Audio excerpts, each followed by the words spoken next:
English translation, 437th contact. Saturday, 18th of November, 2006, 9:57 hours. Hello there, you already come, my dear friend. Be greeted. Yes, here I am. I had to first get out of bed and get busy in the bathroom, otherwise I would look like shock-headed Peter now. Actually, I should have slept another 2 hours, but it does not matter. Anyway, my joy for the greeting, my friend. Be welcome. Nice to see you again. The joy is also on my part. May I immediately make use of you with regard to two questions that, on the one hand, were put to me by Marianne, and on the other hand, also by Barbara and Bridget during a kitchen conversation. But that is unquestionable. Good, thank you. Then here's what I have written as an explanation for a question by Marianne, followed by my answer worked out in writing for the question by Bridget and Barbara. Your lineage of primates, becoming of human and ape. Originally, the ape creatures and the human being descended from a single line, which formed as a physically wavering form, that is to say, as a constitution, that is to say, as a primary state, and was animated by an impulse energy spirit form, as the plants have.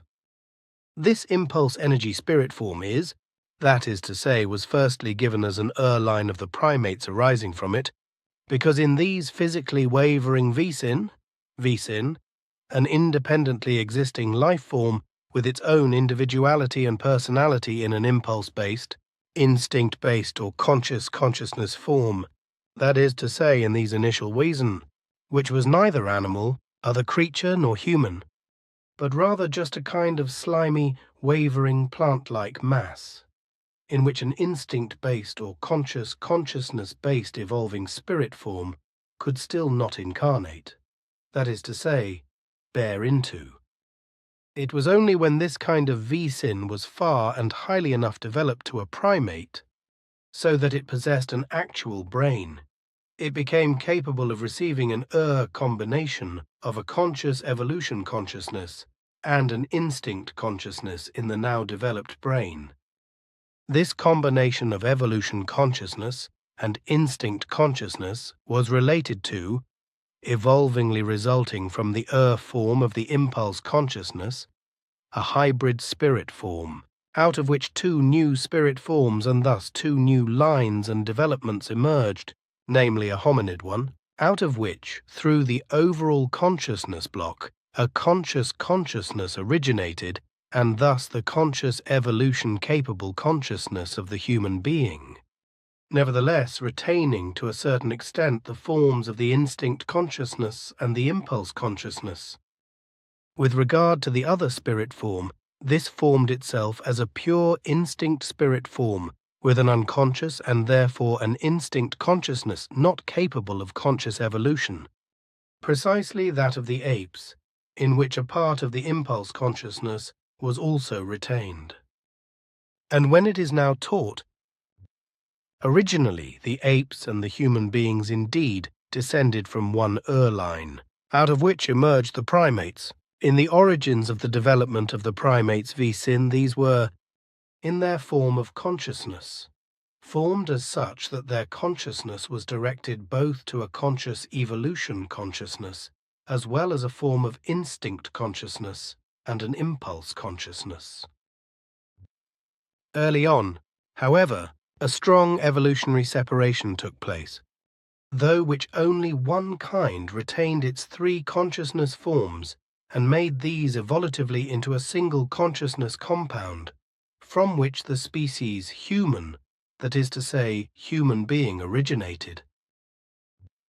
And finally, there is still to explain that on all the worlds in the universe which bear higher and high life, the evolutionary course to the human being, that is to say, the becoming human through the evolution occurs in the same wise. Consequently, everywhere primate visin, that is to say, initial visin, originate, from which, on the one hand, the human species develops in a further evolution, while the remaining initial visin fell into a degeneration of the form of consciousness and thus remained primates, that is to say, become apes, as they are called by human beings of Earth. Then that is to be understood as follows. The spirit form of the human being after the developmental change from an Erline is in a state of the primate V-sin, and so in its initial body-related origin, a form which can develop itself, both positively as also negatively. If that is said as an allegory with regard to the unconscious instinct consciousness of the ape creatures, of the animals and the other creatures, in the sense of the negative as well as in the sense of the positive, with regard to the conscious and consciously evolutive consciousness of the human being.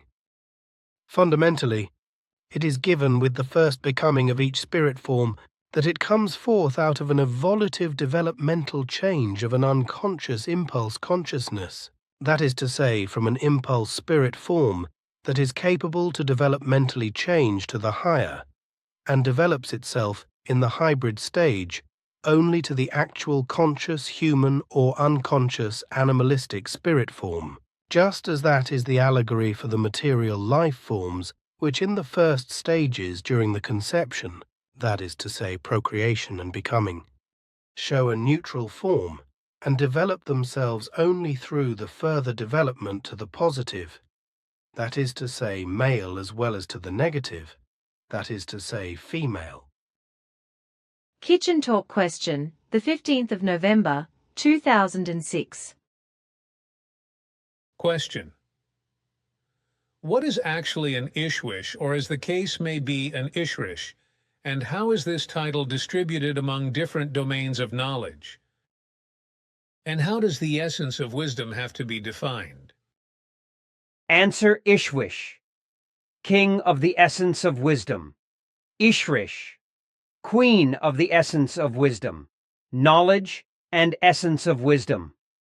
What is to be explained with regard to the Ishrishdom Respri?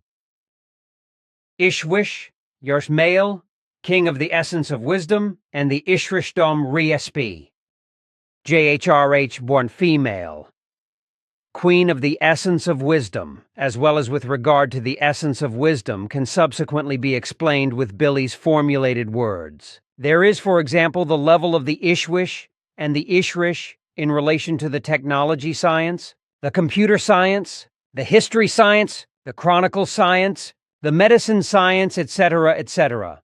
The highest form of an Ishwish and the Ishrish is the level of the spiritual science, in which also the creation science and life science are anchored, just like, however, also all fields related to these.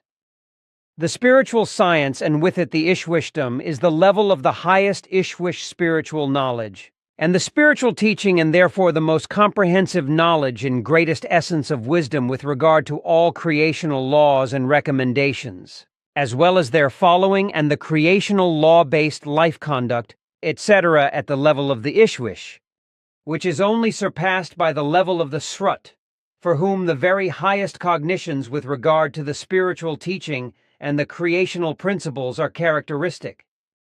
And it is precisely in this form, that is to say, at the level of Ishwish in relation to the spiritual teaching, that knowledge, love, and essence of wisdom are developed to such a high degree that no conscious errors of judgment and mistreatments against the creational laws and recommendations, nor any incorrect actions or other transgressions, can be committed any more, because the true love, as well as knowledge and essence of wisdom, have become too extensive and too mighty for them to be transgressed.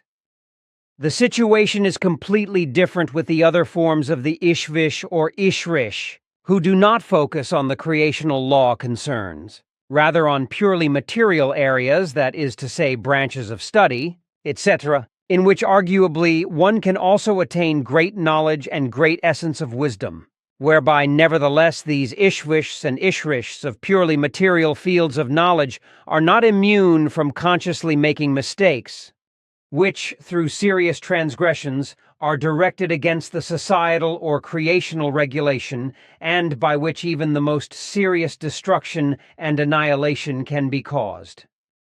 This was, for example, also the case with that Elshwish, who in his megalomania created the Elshwish Mata, that is to say, the God's Eye, the Ring Nebula, in the constellation Lyra in our Dern universe, because he was an Elshwish of physics, science, and technology science, etc. And only in these material fields of knowledge did he possess a great knowledge and great essence of wisdom, and hence he was an Ishwish, that is to say, a king of essence of wisdom. In this context, it should once be told and explained that essence of wisdom, which is very often misunderstood by the human being of Earth, actually, in this material sense, means nothing else than great knowledge, rationality, and intellect-based cognition and an ability within material scientific domain, all of which results from a purposive material learning.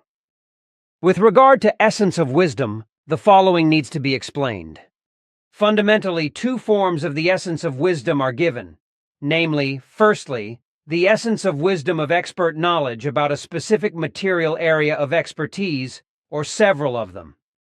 This essence of wisdom arises as highest intellect and rationality-based essence of knowledge, understanding and ability from the material expert knowledge attained, whereby no life-based, creational, law-based, or life experience-based factors, etc., are integrated into it.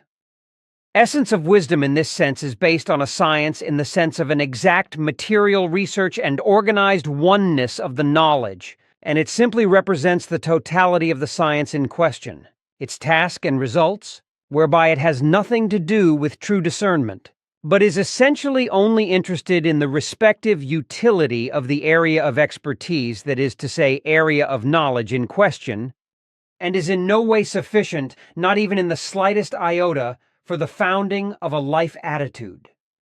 Secondly, with regard to the spiritual consciousness-based, creational law-based essence of wisdom, the highest essence consists of the cognition, the knowledge, the understanding, and the following of the creational principles in true discernment, maturity, experience, their living and ability, whereby true inner and outward love, freedom and harmony, as well as peace and equalizedness become reality, as well as an essential life experience through a conscious application of these high values by conscious rationality and conscious intellect. Essence of wisdom in this sense comprises comprehension, practical experience, and the lived experience arising from knowledge, out of which also the right assessment of things and human beings takes place, as well as the life attitude, the mode of thoughts, feelings, and actions of the human being arising from it. This form of the essence of wisdom is, as a whole of thoughts, feelings, knowledge, experiences, living and actions, directly bound to the mental block and to the personality, as well as to the character, and namely itself, built up and carried from it. What is your opinion about my statements and explanations? Can they be accepted as such, or are they still in need of correction? There is nothing to add to the whole, since it corresponds to the correctness. I feel as if I am listening to Quetzal with his "it corresponds to the correctness." But on the other hand, I sometimes allow myself to be tempted to use his correctness. Somehow, all of the peculiarities of a human being simply rub off on others. Particular words or terms are just able to explain something precisely, which is why they are also adopted and used from one human being to another. That is probably so. But tell me, what do you think about that of Iraq? According to my consideration, the civil war down there has already started a long time ago, even if the whole thing is not yet officially described as such. This is indeed the case, whereby this is a religious, political, civil war that is being waged between the believers of the Sunnis and the Shiites, the blame for which rests solely with the USA, because they are the real originators, and have plunged the whole country and the population into chaos through their irresponsible military incursion and through the occupation and exploitation of Iraq. From the 23rd of November onwards, the Civil War will take on even more serious forms, because on that day there will be several murderous assassinations which, in Baghdad alone will kill a total of 236 humans, which will, however, be trivialized by the United States and the new Iraqi government, using a much smaller number. This will lead to talks taking place between Iraq and Iran on assistance, which will at least be within the framework of a pacification between the Sunnis and Shiites. The future will show what further emerges from this. Just as in the case of Israel and Palestine, where a new ceasefire will be announced, and Ehud Olmert will make major promises to the Palestinians, but this will be linked to counter-demands. And while I am already on the subject of predictions, then I can also mention the following upcoming and extraordinary events, which will occur until the month of December and into the year 2007. Firstly, a severe typhoon is to be mentioned, which will be called Durian, and which will haunt the Philippines at a speed of about 230 kilometers per hour with very heavy rainstorms. In particular, the main island Luzon, where the Mayon volcano has for some time repeatedly been very active. Towards the end of November, the hurricane will bring torrential rainfall, which will set in motion the masses of ash and lava recently ejected from the volcano, as well as much large lava rock, causing an enormous avalanche of mud, debris, and boulders to break away from the slopes of the volcano and partly bury 8 villages and the airport under layers several meters thick. After which the typhoon will move on and also bring damage and death to Vietnam. Unfortunately, as a result, almost 1,500 lives will have to be mourned, which is however not surprising, because as in many places on the earth, it is also the case in the Philippines that in an irrational and criminal-wise human settlements, villages and cities are put up at very dangerous places, where this should not be the case, such as in floodplains, directly on rivers, lakes, and oceans, as well as in their immediate vicinity, but also on volcanic slopes and in land areas which are endangered by lava ejections, mud, debris, and boulder avalanches, as well as by pyroclastic clouds, floods, or snow avalanches. But the Earth humans in an unrational wise do not adhere to the rules of safety in this respect, whereby, however, also the competent authorities act completely irresponsibly and grant permits for the construction of dwellings, etc., in such endangered places, and then also to live there. That much unrationality and unintellect should actually, as you always say, be punishable by law. But continue to hear what kind of predictions of extraordinary nature still arise. At the beginning of December, 2 remarkable events come about. Namely, on the one hand, a living giant squid of more than 7 meters in size is caught for the first time in the history of the terrestrial humankind off the Ogasawara Islands south of Tokyo, Japan, which is also called octopus by the human beings of Earth. This is a squid of the same species as the one you saw during the deep sea dive on $30 May 1987 with Quetzal, and which is considered by human beings of Earth to be mythical creatures and delusions. That is to say, sailors' yarns. Its stretched-out suction arms will be almost 16 meters long, but unfortunately it will not survive the injuries caused by the capture.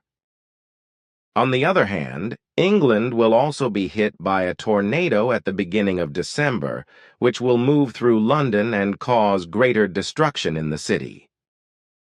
After that, a severe storm will sweep over France with a speed of around 180 kilometers per hour, which will also have a severe impact on the city of Paris. On the 10th of December, the death of the former Chilean dictator and mass murderer Augusto Pinochet, who led a terrorist regime for 17 years and had several thousand human beings tortured and murdered by his military, while many could only save their lives by fleeing Chile, will take place. Then it has to be said that starting in mid-December, Indonesia will be unusually stricken by severe flooding, whereby there will also be major landslides to be recorded. while in Somalia, major unrest will break out, and the transitional government will address a declaration of war to the Islamists who want to turn Somalia into an Islamist theocracy. This will also lead to Ethiopia, with its army and air force, helping the Somali government and bombing various places to expel the fanatical Islamists and bring them to reason. Of course, how could it possibly be otherwise? The USA, too, will interfere and position their naval forces in the ocean around the country, but they will also carry out bomb attacks on Somali villages. With regard to Iran, there is also a lot that must be said, because Ahmadinejad, the country's person wielding the might, will turn a deaf ear to an international decision on sanctions and steadfastly pursue Iran's nuclear program, which is in fact directed at producing nuclear weapons, which are intended to serve to attack Western Europe as well as Israel. Furthermore, Iran is secretly interfering in Iraq's affairs and supporting the terrorism that is taking place there, and indeed, so as to stir up the hatred of Israel and the Western world, whereby Ahmadinejad must be referred to as the ringleader. But before I forget about it and tell you other things, I have a question from Quetzal to pose to you. It concerns the following, which relates to himself. Aha. At that point, I think it is probably better if he visits me, so that we can discuss the whole thing in detail. That is certainly so. Then I will pass on your suggestion to him. Now I want to carry on with the predictions, of which there are still some. I would first also have some things that I would like to ask you and discuss with you, if that is all right with you. Of course, there is nothing to prevent that. Thanks. Still something because of the weather. The winter is keeping us waiting, as you said at our last meeting, as however also that the climate changes ever more rapidly. Can you still briefly say something about that? The climate warms ever faster, whereby the snowfall is also absent ever more frequently in the deeper sites. While the Earth's polar ice masses, as well as the glaciers, melt ever faster, which leads to this, that by the year 2100, in some cases, the water of the seas will rise up to 160 centimeters. Forceful natural changes have become unstoppable. Consequently, there is also a general change in the world of animals. Birds, fish, and the entirety of the fauna, as however also regarding the flora, because already it is all changing and is beginning to adapt to the new conditions of nature. Thus, it is also the case with the migratory birds which remain in their home areas in the winter and are no longer drawn to other domains. It is the same with migratory animals, because their pasture lands are changing and everything is taking on new forms. And the origin of everything is overpopulation, which, however, neither humanity nor the responsible scientists, authorities, and governments want to accept as true. The more humans there are, the bigger become the entire environmental problems of interpersonal relationships, humans living together, illnesses, epidemics, and criminality, as well as wrongdoing and wars, and so forth. And what is resolved, and eventually implemented, regarding climate protection and so forth, ends in a farce because the responsible ones are so stupid that they cannot think into the future. Consequently, they do not see that their resolved and perhaps implemented measures are only a drop of water on an ever-increasingly hot stone. That is therefore so, because, in the time in which the measures eventually become rectified, Earth's population increases by hundreds of millions again, and thereby naturally also all the problems, whereby the implemented measures to protect the environment already become worthless before they have even only begun. All the responsible ones are too stupid and narrow-minded to recognize that help in regard to the protection of the environment can thereby only be provided when the resolved measures, or the measures yet to be resolved, for the protection of the environment and the protection of the climate and so forth, are only useful in association with a regulation for a global halt to births. But as long as this is not recognized and is not implemented, So climb the problems of the destruction of the environment. Energy problems, illnesses, epidemics, criminality, wrongdoing, wars and family dramas, absent interpersonal relationships, race hate, xenophobia, hate between and among humans, and religious hatred, and so forth. In the same wise, the general softening of the human also increases regarding the quality of life, and the alacrity regarding a willingness to work on anything worthwhile and lasting.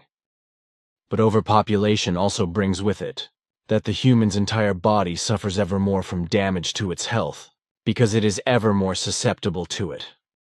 And also, in regard to the body's resilience to the ailments, suffering from illnesses and diseases, the human is becoming ever softer, less capable and vulnerable, which often ends in cowardly suicide.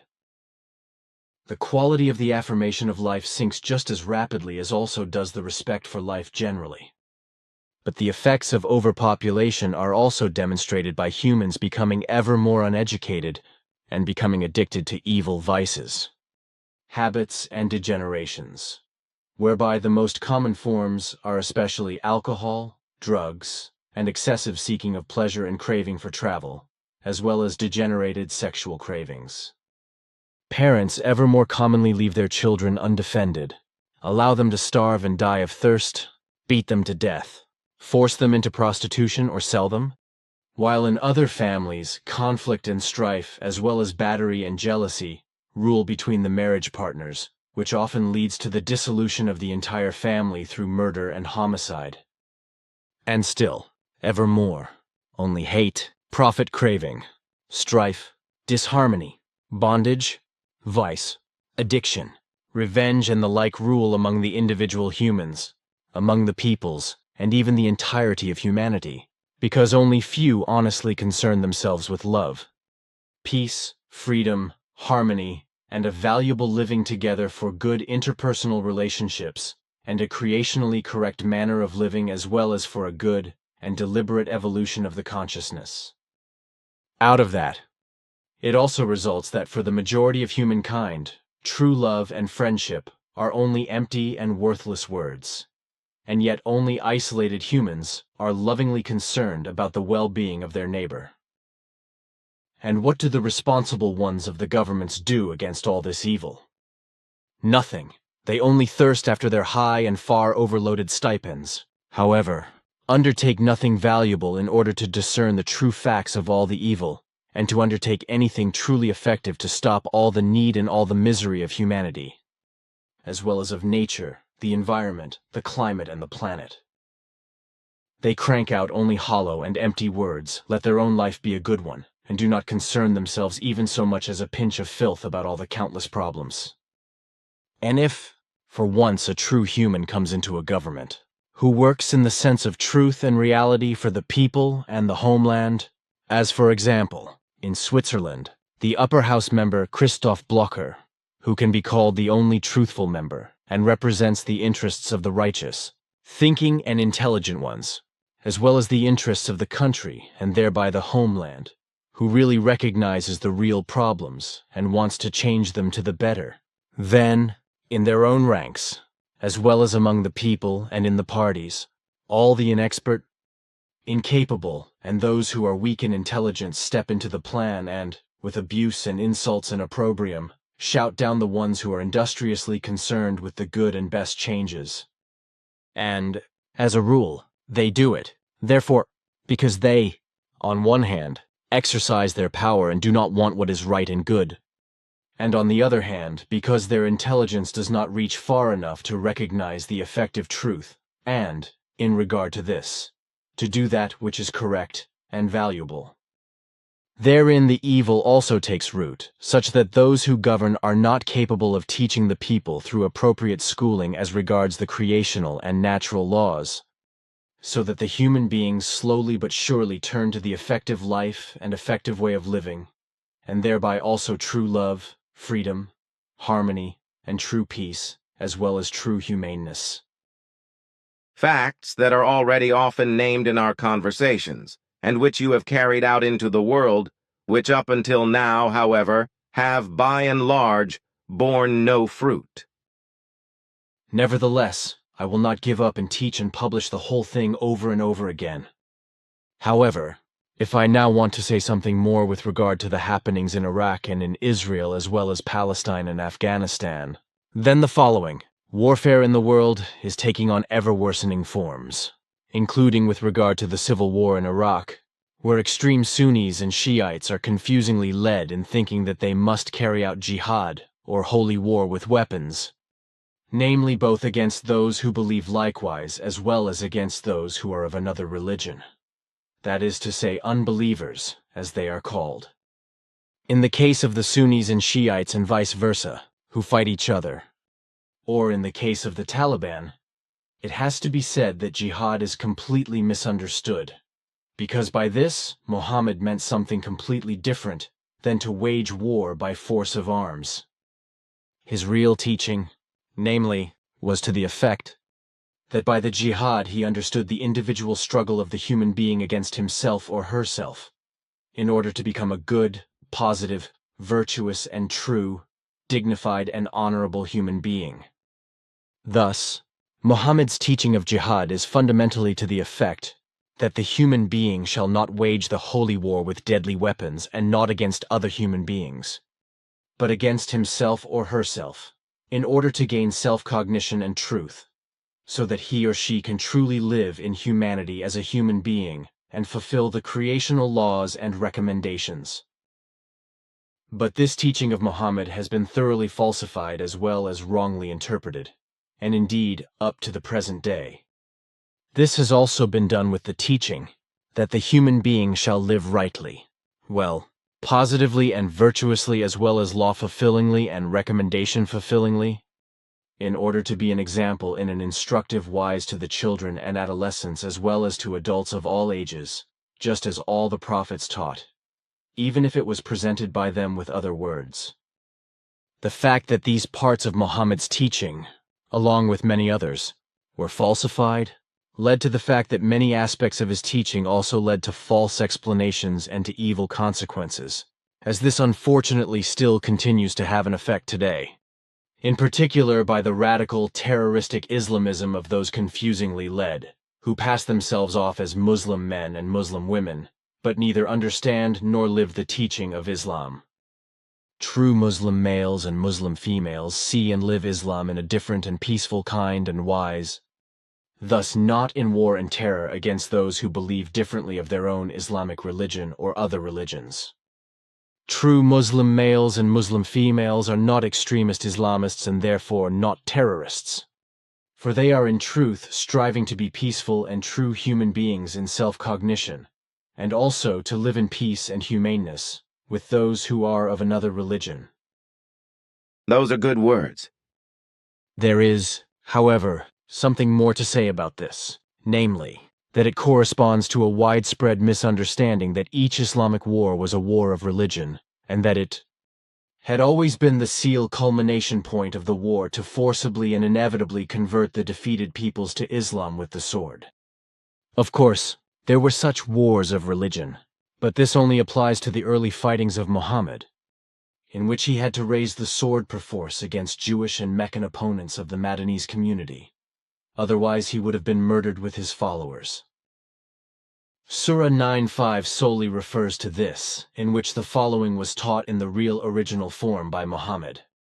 And when the forbidden months have passed, then resist your adversaries who serve tin gods, where you meet them, seize them, and besiege them, and lie in wait for them in their own ambush, to put them in captivity. But only deprive them of their lives when self-defense requires it. But if they repent, then put mercy before justice. Let them pay the zakat tax for the poor, and give them the freedom that they can go their way. But since the falsification of this aphorism has found its entrance into Islam, it has been taught and also translated in the following form. And when the forbidden months have passed, then kill the servants of tin gods where you meet them, and seize them and besiege them, and lie in wait for them in every ambush. But if they repent, and if they do the prayer, and pay the zakat tax for the poor, then grant them their way. Truly Allah is all-forgiving, benevolent. Or another translation version. Slay the servants of tin gods where you find them, but if they repent and do the prayer and pay the poor tax, then let them go their way. The truth is that neither in this nor in other teaching verses has Muhammad spoken thereof, that enemies should simply be beaten to death and killed, but he spoke about the fact that this may be the case only in actual self-defense. As at all times, when Muhammad's effective and true teaching was falsified, it is then further falsified by wannabe knowing scribblers, in which case insults of the prophets and untrue ragbag stories become the norm. In fact, it would be necessary, as with the Talmud Emmanuel, that Muhammad's teaching be post-written in accordance with how he actually brought his teaching. Now, as far as the effectiveness with regard to Islamic wars is concerned, in the later history of Islam, many wars were purely secular wars of conquest, as such have been connected with every migration of peoples since time immemorial. This was also the case in the conquest of Palestine by the ancient Hebrews, as well as in all Germanic, Arabic, and other worldwide migrations of peoples.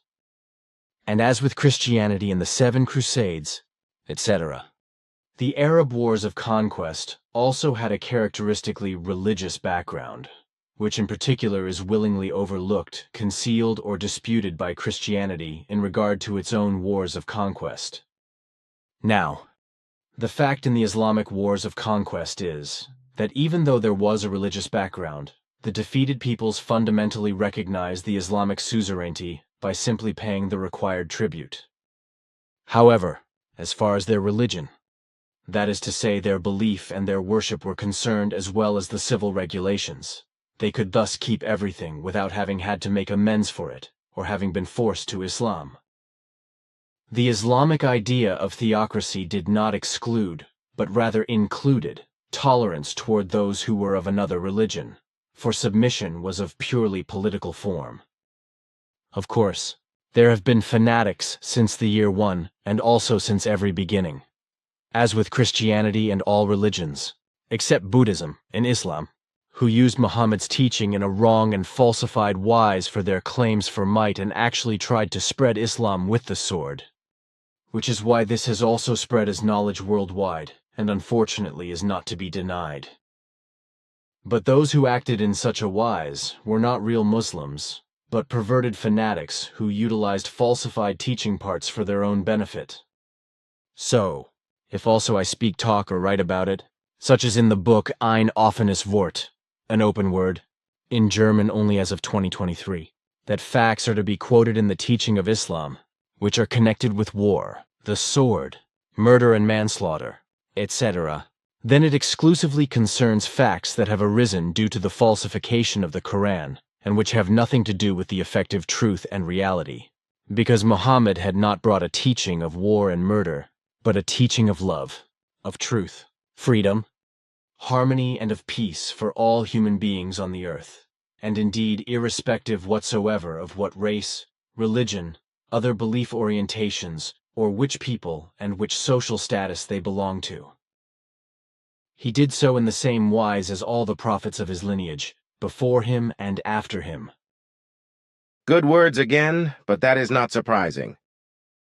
If it were different, then you would not be the proclaimer who brings the teaching of the Spirit as well as the teaching of the truth and the teaching of the life. Then something else. Quite some time ago, my son Natan approached me and asked me a few things concerning the intelligence, whereby he explained that in his vocational school, they were teaching that the intelligence would remain constant throughout a lifetime. An unmatched idiocy, since already your father's Sfath taught me that the human being's intelligence is continuously widening throughout the life. Intelligence consists fundamentally of the ability of understanding, which can only be given by rationality. Rationality and intellect are pre-given, on the one hand, gene-based, and, on the other hand, by the consciousness, which is programmed by the overall consciousness block, but which also is evolution capable and therefore also capable of learning, which means that rationality and intellect can be widened during the course of the life. Hence, the intelligence consists of rationality and intellect, and thus also of the understanding and the insight, as well as of the rational evaluation of a matter or situation, etc., with regard to a conscious consciousness, as is the case with the human being. Rationality and intellect in their evolutionary form are inseparably connected with each other, because only from this results the ability of the conscious insight, the finding, inventing, recognizing, coming to terms with, and the understanding of all old and new things, situations and circumstances of life, etc.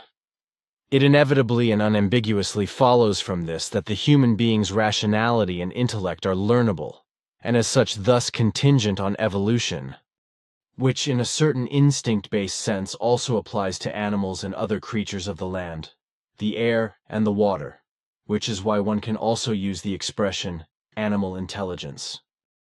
What is to be said with regard to human beings, however, is that it is very difficult for human beings themselves to appraise their own talents and strengths, because the rule is that human beings love to overrate themselves. A fact based on human beings usually seeing themselves better and more gifted than they are in reality. So, it is difficult for them themselves to comprehensively self-evaluate whether they are rather linguistically inclined, with deep feelings for the others, logically mathematically inclined, talented with craftsmanship, musically, in the art of writing, or in some muse, etc. It is especially difficult for a human being to choose a very specific strength or weakness. Also, whether a strength or weakness is innate or acquired cannot be answered easily, because no unambiguous answer can be given for it. The fact is that, on the one hand, about 50% of the intelligence, and thus of the rationality and the intellect, is determined both genetically as well as by the programming of the consciousness. In addition to genetic inheritance and the programming of the consciousness by the overall consciousness block, regarding the other 50%, the conscious learning and the entire environment, the absorption of knowledge as well as the practical experience and the lived experience its living play the most important roles, because thereby the conscious evolution of the consciousness, and thus of the intelligence, that is to say the rationality and the intellect, takes place. Through these processes, a continuous self-evolutionizing and self-optimizing improvement of intelligence is created. Hence it can be seen from this that intelligence is first of all based on rationality and intellect, but equally on the sum of all imaginable abilities, whereby of course the ability to recognize a problem and to solve it in an ethical manner belongs to them. The intelligence does not only include the abilities of the linguistic and logical mathematical factors, as well as the spatial rationality and the spatial intellect, but also the abilities of the emotionality, the thoughts and feelings, the being human in the real and true sense, as well as the creativity and the skillfulness in relation to the modes of action of every kind. Also, the wise of dealing with one's own body and the physical and sensual drives, one's own and the parental educational factors as well as the personal mentality, self-cognition, self-assurance, self-realization, and the feeling of self-value are of enormous importance with regard to the intelligence and its evaluation. And all these factors are bound to a steady evolution. Consequently, they are constantly changing and expanding during the course of life, which results in a stable personality, connected with a stable character, and a valueful fundamental attitude regarding the life and the life conduct. However, the stability does not mean a remaining or a stagnation in the personality trait, but rather a steady widening for the better of the trait, which inevitably means that the intelligence also widens and does not constantly remain at the same level during the life. In other words, if only the linguistic as well as the logical, mathematical, and spatial intelligence is measured in the so-called IQ tests, then this corresponds to a definition that is fundamentally wrong and does not express the real degree of intelligence of the human being. So if the IQ is in this common way equated with the intelligence, then this corresponds only to an abstract construct and is much too narrowly framed. Hence, thus, a human being with a high IQ may be incapable of living, and may be an absolute zero in regard to being human in the real and true sense. the life capability and everything that evolution demands. This is how your father Svath taught me, and he was a very wise man. Indeed he was, therefore, I have nothing to add to your detailed explanation. See here, my friend, there I have an email from Brazil saying that a certain UFO researcher and spiritist named John Val Elam, whose real name is Rogério de Almeida Freitas, is making a name for himself. Thus, here is the following, which I read to you, as it is written. Ufologists got news from extraterrestrials. Contact with aliens is imminent. The well-known Brazilian UFO researcher and spiritist John Val Elam announced, according to a report by Radio Cooperativa, the soon-to-be contact with extraterrestrial life forms. The historic event is scheduled to take place already in a few months. Jan Val Elam, also known as Rogério de Almeida Freitas, has already been claiming for years to be in contact with extraterrestrial intelligences, cosmic friends, and to receive information from them which he would record accurately. In this way, Jan Val Elam also claims to have received the news that a first official contact between human beings and extraterrestrial life forms would be imminent. Already in the days between the 15th of November 2006 and the April 2007, so the ufologist had announced it on the Congresso Nacional de Ufologia Científica in Curitiba, humankind would face different extraterrestrial races. Source: Paranews. Net. This man continues to say, I was told that the encounter will take place in the coming months. The contact will make no one in the world doubt that they exist, said Jan Val Elam. No government, not the media, not the science, and also no religious or military organization will be able to deny it. according to the UFO researcher's further explanation to a Brazilian newspaper, the extraterrestrial races would nevertheless regard the human beings as a lost, intriguing species driven by hatred and ambition. This would be the reason why it would be so difficult to enter into a connection with us. Jan Val Elam also described that he would know that his claim would simply seem ridiculous to many people. However, he would just act as a bridge between the civilizations. The whole thing is known to me, and it is based on consciously deceptive nonsense as well as on a schizophrenic disposition. Talking about it would also be senseless. Clear answer. Then once again a question that also refers to something related to UFOs, because there is a story going around on the internet about a certain Mr. X who is said to have appeared in December 2005 and who allegedly, according to the title Mr. X Speaks Out on Secret UFO Archives, worked on secret archives about UFOs and extraterrestrials for a contractor company of the U.S. Department of Defense. An author, Bill Ryan, and an author, Carrie Cassidy, are responsible for the publication of the story. The story seems very strange to me, since certain contradictions appear as well as ideas for world improvement. Rail fantasies, strange claims about statements of alleged extraterrestrials, and also inconsistent claims regarding Roswell and other UFO crashes, etc. These fantasies are also known to me, but they are not to be taken seriously. Like all the other nonsense, which is spread by many female and male wannabe greats all over the world in an addicted to show-off manner in the context of extraterrestrials and their flying machines, etc. Then something else. I was at the big quake in California with Quetzal, that is to say in San Francisco, the quake which is already overdue.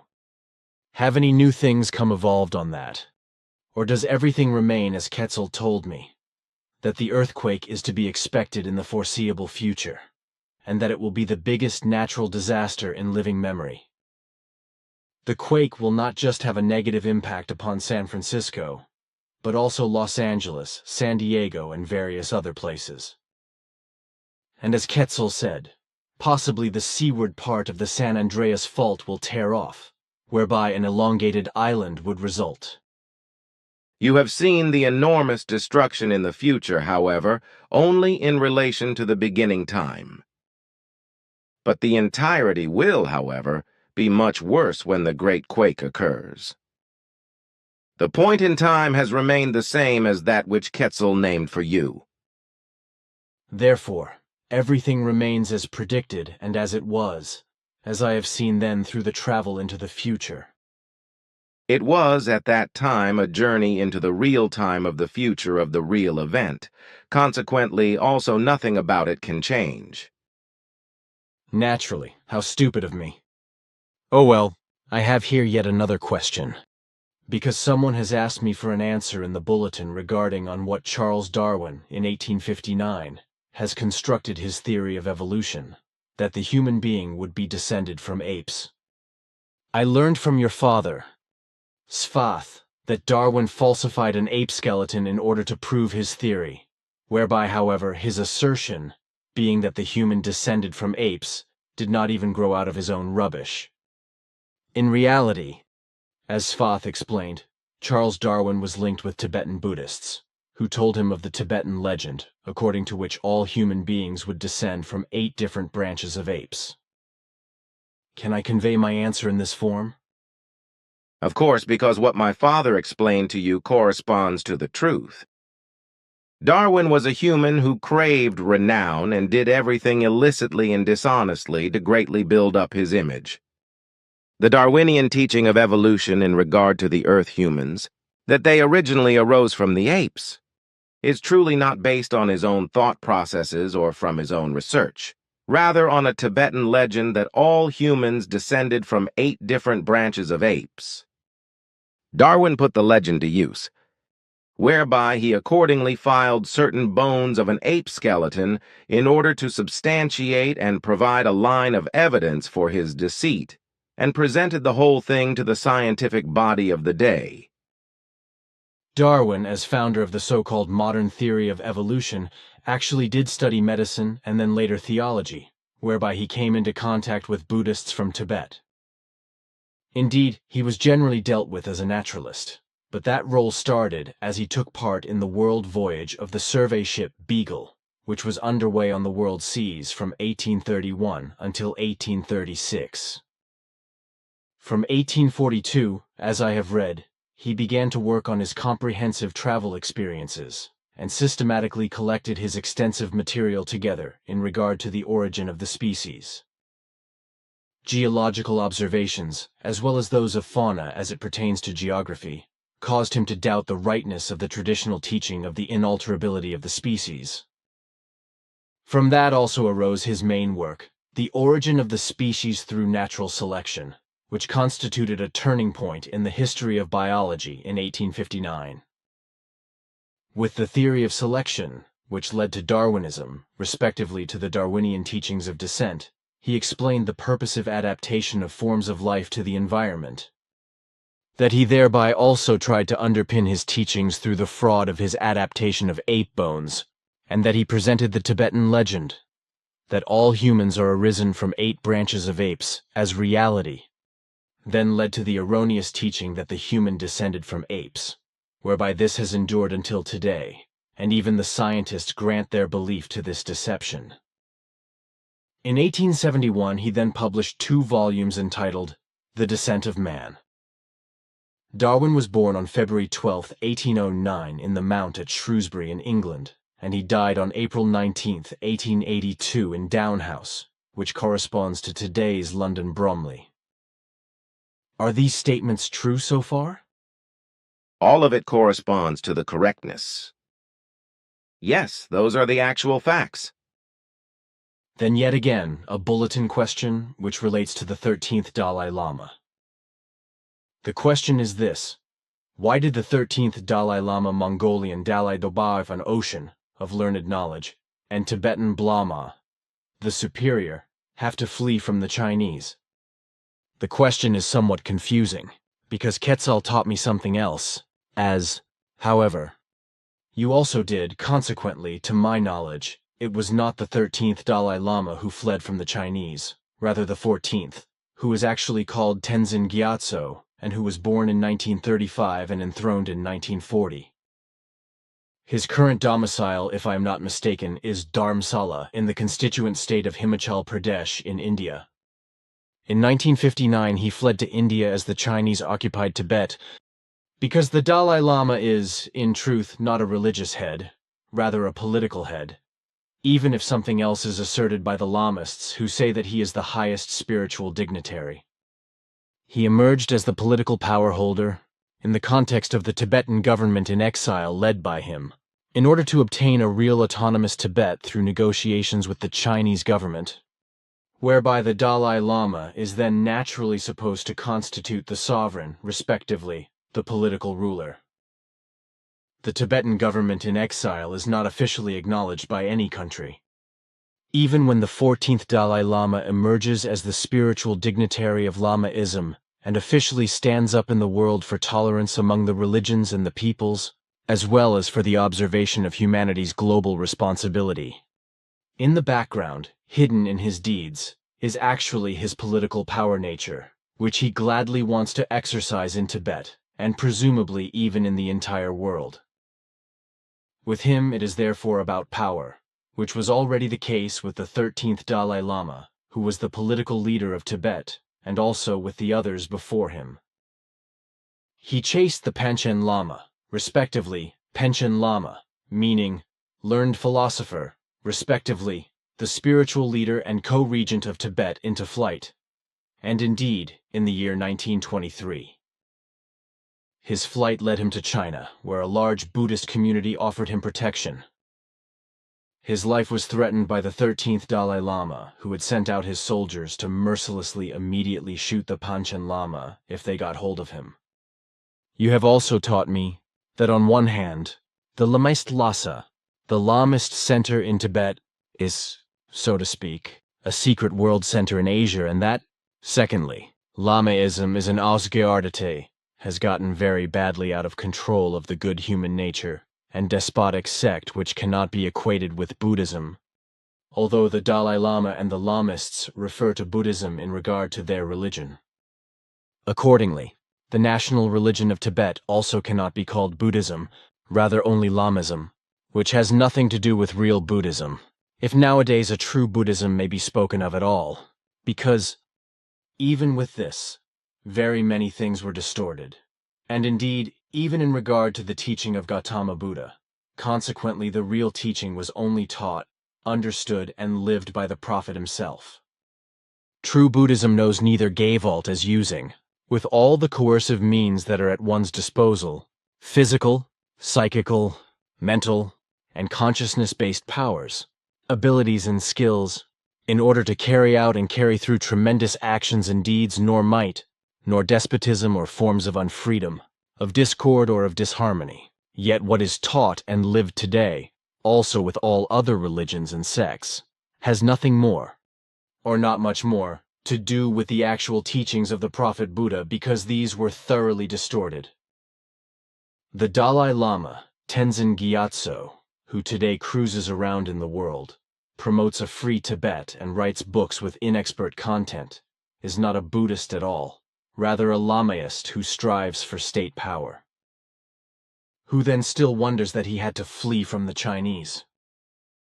The fact is that the Tibetan Lamists committed monstrous atrocities before the Chinese again took over control of Tibet, whereby, at any rate, they are also to blame for unbelievable atrocities. Naturally, this truth is vehemently disputed and denied as well as twisted from all sides, as also is the truth that, after the founding of the People's Republic of China, Tibet became the most important bulwark and the forbidden land of the communist countries in order to stop the British Empire which, with evil force, attempted to spread itself out further in Asia. The truth is that Tibet's independence was first discussed in 1840, and indeed with the so-called Opium War. At that time, the West's invasion of China began, whereby the British attempted to separate Tibet from China. That was also the time in which the great and worldwide espionage network was built up, which had already been constructed under Queen Elizabeth the Iron of England in the 17th century, and which has been maintained in the most various forms up to the current time. That is, on the whole, that which I have been taught by you. You have held everything in your memory well. Despite these facts, most Western countries revere the Dalai Lama in particular, as also, however, do the Tibetan Lamists, whereby neither these believers nor the Western worshippers and followers know the actual facts about the Dalai Lama and Lamaism. The believers of Lamaism are so duped that they follow the Dalai Lama blindly and neither examine the background of this nor the background of the machinations of Lamaism. There are only few real experts in the entire matter about the Dalai Lama and Lamaism. As, for example, diverse journalists who also name the facts openly, as, for example, in 2000, when the German media openly challenged the Dalai Lama and talked plainly. 1. That he defames his critics, respectively, slanders them, and brings them into disrepute. 2. That he actively oppresses religious minorities, however, otherwise plays the good human. 3. That he has knowingly falsified the history of Tibet and his flight, and so forth. 4. That he perfidiously exploits his political status and his power as head of the Lamaists over the believers. 5. That he oppresses any political and religious opposition to himself. 6. That he has fallen into a most extreme tyrannical and undemocratic leadership style. 7. That he maintains rituals which are misogynistic, antagonistic to women. 8. That he maintained and maintains friendship-based contacts with former SS members, Nazi bigwigs, as well as with neo-Nazis. What there is further to say relates to the USA, which indeed cannot possibly be at all otherwise, whose Secret Service CIA plays a decisive role in the more recent history of Tibet. As Quetzal once said, the CIA, according to his statement, was the authoritative factor behind the success of the Dalai Lama's flight to India, where he lived in exile and was supported by the U.S. Secret Service as well as the guerrilla army, respectively. The armed Tibetan Lamist troops, who caused much harm and perpetrated monstrous atrocities, however, in reality, could not accomplish much to bring Tibet under their and the Dalai Lama's control. Nevertheless, however, the acts of the guerrilla army had a great significance for the morale of the community of Tibetan exiles who fled to various countries, because they hoped that a return to a free Tibet would be possible for them, whereby they only knew the propaganda of the Dalai Lama, which is always still the case, while the truth is withheld from them, and that the CIA in Tibet also forcefully functioned otherwise, was also clearly connected, among other things, with the occurrences of uranium, which the country had to offer, and which was not supposed to fall into the hands of the Russians.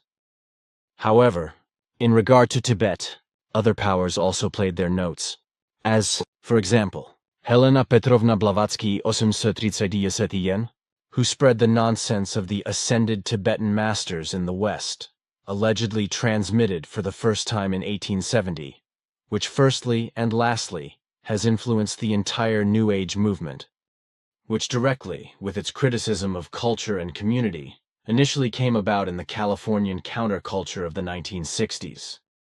The term New Age is, however, much older than the current trends and leads back into the 19th century, and indeed to occult and esoteric worldviews which, as said, were also influenced by Helena Blavatsky.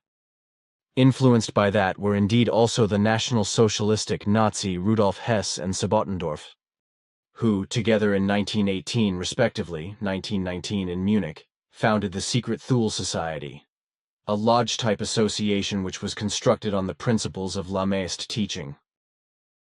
This alliance functioned as an umbrella organization for old German, fatherland-orientated and ethnicity-orientated societies of Munich. The alliance pushed predominantly anti-Semitic propaganda, whereby the crowning joke of the matter is that from out of these assimilated ideologies, which were popular at the time, the founding of the United Nations came forth in the year 1945. The entire thing came forth out of the 1912 founded German Thule sect, which was connected with the 1910 founded Hammer Alliance and with the Radical People's Old German Association. Their symbols were the swastika, respectively, the hooked cross and the Germanic runes. The association had its own newspaper, the Municher Observer. The Thule Society was comprised of 1,500 members who had connections with broad sectors of Bavarian society. Along with Rudolf Hess and Sebottendorf, many other National Socialists also belonged to the Thule Society, who also contributed to the development of subversive plans and promoted counter-revolutionary groups, as for example, the German Workers' Party and the NSDAP, Nazi Party. By name of National Socialist German Workers' Party, German Nationalsozialistische Deutsche Arbeiterpartei NSDAP, which had come out of it. Then, in 1919, the Thule Society organized a militant fighting union which decisively took part in the Free Corps to strike down the Bavarian Council Republic. That, my friend, correlates to that which I still know in regard to the history, whereby, however, I have still read up somewhat to freshen my memory. What you say corresponds to the reality. It is really a burden in terms of the human beings of the earth. To see how they build up their religions and sects, and how might is gained from them, and how in turn wars, hardship, and misery are caused by that again. A world without God, religions and sects, rather, a world with human beings who would live according to the rationality, the intellect and the truth about the creation, as well as its laws and recommendations, would be a world in which the human beings would lead their lives in true love and humanity, as well as in peace, freedom and harmony. Unfortunately, however, this is not the case, and consequently, there are hardly any truthfully interpersonal relationships anymore. Since today, interpersonal relationships are hardly nurtured in love any longer, but rather only according to the values and profits that can be gained from them. A true word that should be heard in the earth human's ear. An ear which, regrettably, does not want to hear it, although it corresponds to the truth. But there is something else to ask. Many Christian-touched people try to prove by all possible and impossible means that the Shroud of Turin, as well as the tunic of Argenteuil and the so-called bloodcloth of Christ, would actually trace back to Emmanuel, whereby also blood traces on the shrouds are supposed to prove this, etc. Can you perhaps say anything more about this? All these machinations are very well known to me, and they are machinations that have been falsified in the name of the Christianity. Therefore, falsifiers who had come into possession of the shrouds sold them as Emmanuel relics to the believing Christians. During the whole deception, a Jew was involved whose name we could not determine, but who inflicted a wound on himself in order to fabricate the forgery and caught the blood that was used to prepare the relics. On this basis, the false claim is now built up that the relics were indeed those that would belong to Emmanuel, and that the blood was that of Emmanuel, which, however, does not correspond to the facts. Therefore so. And do you know what blood group Emmanuel had? Indeed, we know that. It was blood group 0 negative. And the cloth of the shroud, for example, do you know who had woven it? No, this is unknown to me. Our very difficult investigations only revealed that the merchant Caesar Canova, depicted on the cloth in his death, had acquired this as an old piece in Syria to serve as a robe. And because he cherished the old robe, he wore it on his commercial journeys to various countries, such as Israel, where he also traded at the Dead Sea and traveled through the Palestinian mountains. But he also wore the robe in Turkey, and when he went about his trade in France and Italy, etc., when Canova then died, his brother paid his last respects by using the robe for the merchant's image. Then, I estimate, it is possible that soil, plant leaves, and plant pollen from all these places were able to deposit in the robe during his travels. Am I right with this assumption? If so, then that should be detectable. You are not mistaken, because that was actually the case. And all these things can still be found today in the relics. Therefore, these are used for Christian-directed false analyses and false Christian belief-based claims. Here I have what you said during the 215th contact on 15th April 2006 regarding the origination of the shroud. The shroud does not show the image of Emmanuel, but that of a merchant from Turin, Italy, called Caesar Canova. The shroud was made by the brother of the deceased, Luciano Canova, an alchemist. The process took place on the 7th of June, 1324, and lasted until 10th of June, that is to say, 4 days.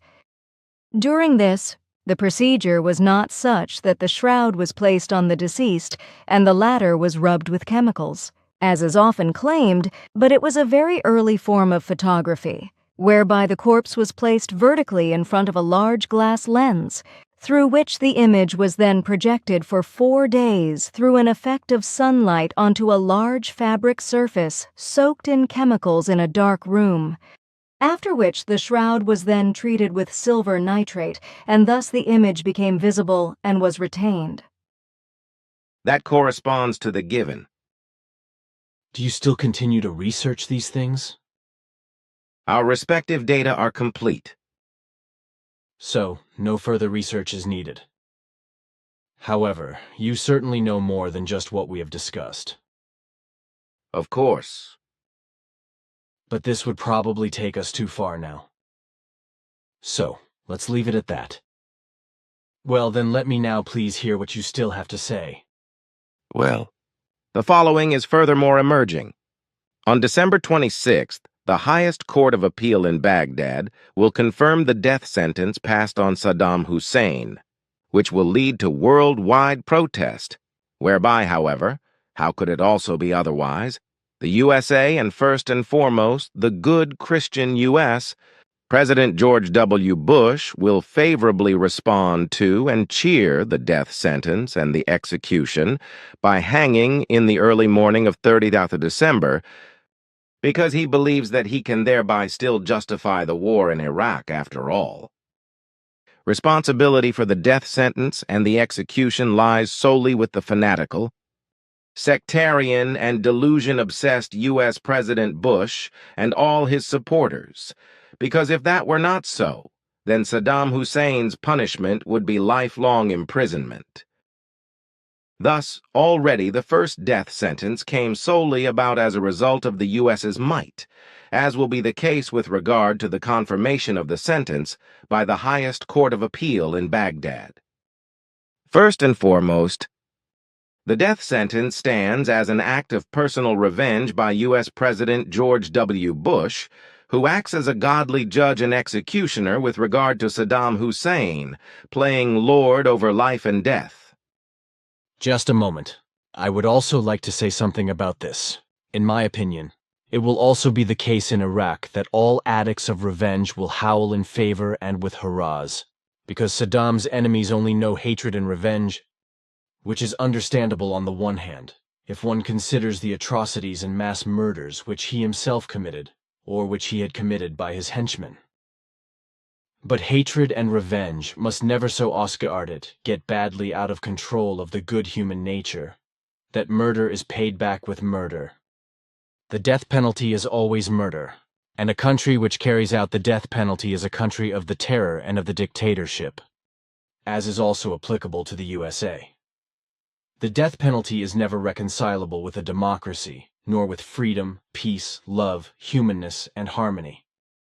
If, then, the megalomaniac U.S. president advocates the death penalty, something he has already done throughout his life, and has already sent more than 70 innocent human beings to their deaths as governor, then the lout has no faint idea what democracy, freedom, love, peace, and harmony really are. When seen solely from the national perspective, the death penalty cannot be reconciled with these values, whether in times of peace or war, because death penalty is and remains murder and contradicts the creational natural law of self-defense.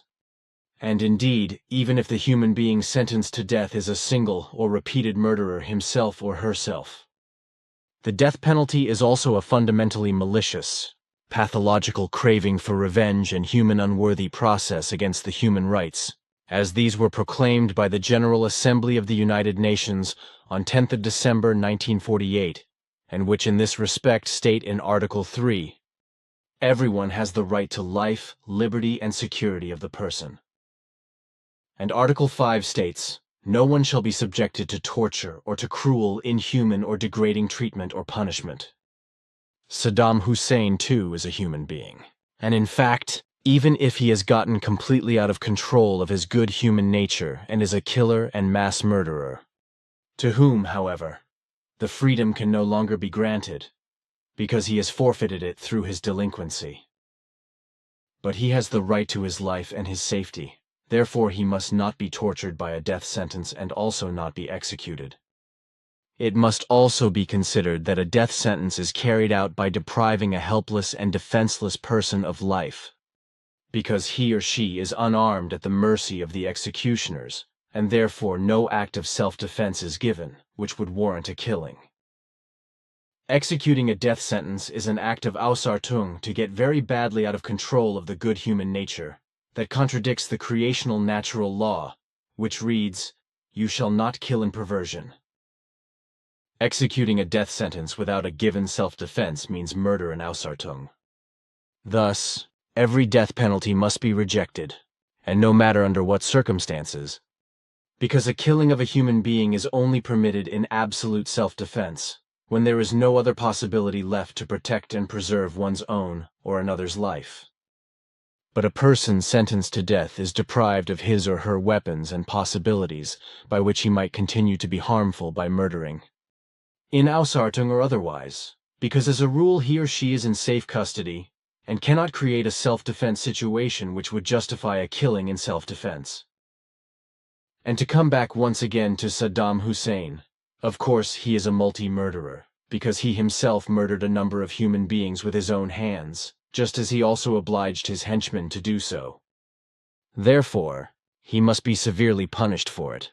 That should probably be clear, but the punishment for it would have to be lifelong imprisonment, with the opportunity of hard work for the preservation of life, as well as the opportunity of learning in relation to a change of his inner core nature for the better and good. Such a punishment alone would be fair, and would bring benefits, contrary to the death by which no atonement is made, but instead, an end is put to this possibility before it can even occur. Again and again I am astonished by how you are able to explain the facts with clear words. Death penalty can never be reconciled with democracy, as you rightly say, nor with freedom, peace, harmony, and humanness. Death penalty is always, and in any case, a sign of dictatorship, unpeace, sectarianism, unfreedom, lovelessness, disharmony, inadequacy, and unhumaneness. And all these unvalues blaze in those human beings who advocate for the death penalty, just as these unvalues exist dictatorially in those states which fight for and exercise the death penalty in their legislation. A state which carries out the death penalty is a state of the murderous felony which has no right to exist. Actually, I could still have said that too, if this thought had occurred to me. That might have been possible. But let me now tell you what I still have to mention with regard to predictions, before I have to leave again, because my duty is calling me. On the 11th of January 2007, the U.S. President Bush will try to regain all his might, and namely, by hypocritically appearing in front of the American people and admitting mistakes that had been committed in Iraq, for which he takes on the responsibility contrary to his true mentality. Through this insidious machination, he tries to win back the American people for himself. But on the other hand, he also thereby aims to bring the Senate and the Parliament on his side, because against all rationality and against all good advice, he wants to augment the U.S.-American troops in Iraq by more than 20,000 men. A fact which brings no order and no peace to Iraq, rather only intensifies hatred of the entire USA, whereby new unrest and bloody attacks by the insurgents take place. However, Bush will not say a word about the fact that the bellicose invasion of Iraq by the U.S. armed forces was the very biggest mistake and destroyed the entire structures of the country and much more, because he is so sick in his sectarian world of thoughts that he cannot recognize and also cannot admit his malicious responsibility for everything. He is a man who has fallen into a terrible sectarian and might-greedy delusion and can no longer recognize the irresponsibility of his actions in this. But all those who pay homage to him both in their own country and throughout the whole world are not able to recognize this, because they themselves lack the necessary intelligence to comprehend the real truth with regard to this delusion-obsessed state might holder of the USA. These human beings, both among the people as well as in the governments, lack rationality, intellect, and responsibility. Consequently, they act within a framework that must simply be called criminal and felonious. In the second week of January 2007, in the United States, the state of California will be afflicted by an unusual cold spell, whereby there will also be heavy snow to be registered. Then, on 13th January, a new strong seaquake of 8.8 magnitude will take place near the Kuril Islands, but no tsunami will occur. This quake is still in connection with the preceding series of earthquakes and seaquakes, as I previously mentioned to you on the 15th of October. Those, my friend, are the last details that I can mention for the time being. I will tell you more when I come back in the month of January next year. So I have only some few things left to discuss with you, which shall not be official, after which I then must go. It concerns on the one hand the following.